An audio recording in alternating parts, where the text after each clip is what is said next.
Was the sinking of the Titanic inevitable? You've all heard of the tragic tale of the RMS Titanic, a ship which, on her maiden voyage from Southampton, England, to New York City, struck an iceberg and sank in the northern Atlantic. But why did this happen in the first place? What mistakes did the crew make? And was the sinking of the Titanic inevitable? The date was April 14th, 1912. The waters were calm. The moon had not yet risen, and out on the pitch-black Atlantic, Titanic's own lights and the light of the stars were all she had to see with. As the steamer cut steadily through the ocean, an iceberg sat ominously in the distance.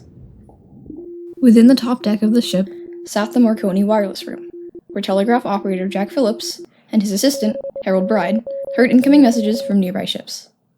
One such was from the nearby SS Californian.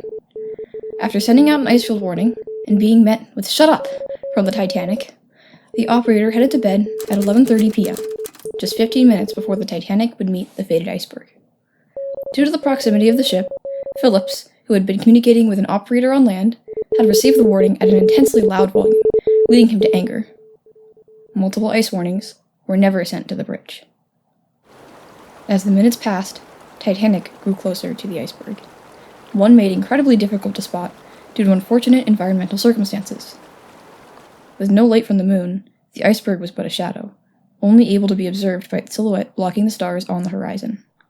In rougher waters, waves crashing into the berg would break and turn white, giving the crew an indication of the danger. But this night, the ocean was still. If this wasn't enough to doom the ship, nature had another trick up its sleeve. The temperature and air pressure created a false horizon optical illusion known as a Fata Morgana mirage. The difference in temperature between the surface of the water and the rest of the atmosphere bent light from beyond the horizon, making it appear to be above the real horizon. Unfortunately for the Titanic, this would not be noticeable in the pitch-black night. It only served to conceal the silhouette of the iceberg until it was far too close. Up in the crow's nest, lookouts Frederick Fleet and Reginald Lee spotted the iceberg roughly a quarter of a mile away. Immediately, they used the telephone to relay the information to the bridge. With about 40 seconds to respond, First Officer William Murdoch commands the ship, "Hard a starboard!" steering the ship to the left. This may seem confusing to us in the modern day, since when looking at a ship, port is actually the left side, while starboard is the right. Using swap directions, or tiller commands, was an antiquated holdover from when a ship's rudder was moved with a tilt, basically a horizontal lever. And so when Murdoch orders, "Hard a starboard!" she maneuvers left, barely striking the iceberg under the water. The iceberg dashed along the side of the hull, not quite cutting into it, but rather breaking seams and popping rivets. Instantly, the ship began flooding with water from the immense pressure of the ocean. However, the mighty RMS Titanic was designed with safety precautions for just this kind of incident. She was built with 16 watertight compartments, with walls running up to E-deck. She could stay afloat with any 2 compartments breached, 3 neighboring compartments breached, or the first 4 breached. Unfortunately for her, the front 6 compartments were all breached. Although the 6th compartment, Boiler Room 5, was able to keep dry with pumps, and compartment number 1 only flooded the ballast tank, Titanic still could not keep afloat. Nevertheless, the sinking of the bow was certainly slowed by the buoyancy that she retained. Titanic's bow continued to sink for roughly an hour and a half, the slow speed undoubtedly saving many lives. One by one, each compartment would flood and spill over to the next. Around 2 a.m., Titanic's sinking started to pick up speed. With 20 minutes left until she would be underwater, and the stern rising ever higher, passengers clambered to the stern, attempted to rapidly deploy the remaining lifeboats, and jumped in the below-freezing water. The forwardmost funnel, as its base sank below the ocean's surface, broke free from its restraints and collapsed on multiple passengers, missing a nearby lifeboat by mere inches.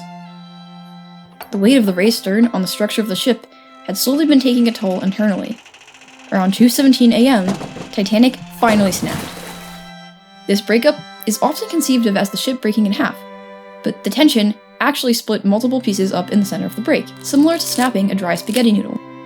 Up until this point, the power had been kept on by engineers and electricians continuing to man their posts, though the loss of steam pressure kept the lights dimming ever so red throughout the night.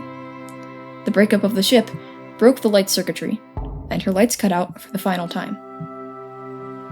With the bow no longer being held by the buoyancy of the stern, it began to rocket towards the ocean floor, but not before dragging the stern upright and then breaking free. The stern section, over the course of a minute, slowly sank into the North Atlantic. By 2:20 a.m., Titanic had slipped under the calm but deadly ocean. Her stern section, due to the remaining air inside, implodes on the way down to the ocean floor, nearly 2.5 miles below. So, was the sinking of the Titanic inevitable? While we don't know what could have happened if mistakes weren't made leading up to the strike, as Thomas Andrews said in James Cameron's 1997 film, Titanic, "It is a mathematical certainty." What we know now, however, is that without the tragic disaster that was the sinking of the RMS Titanic, maritime safety would not be as thorough as it is today. While many lives were lost, many future lives were undoubtedly saved as well.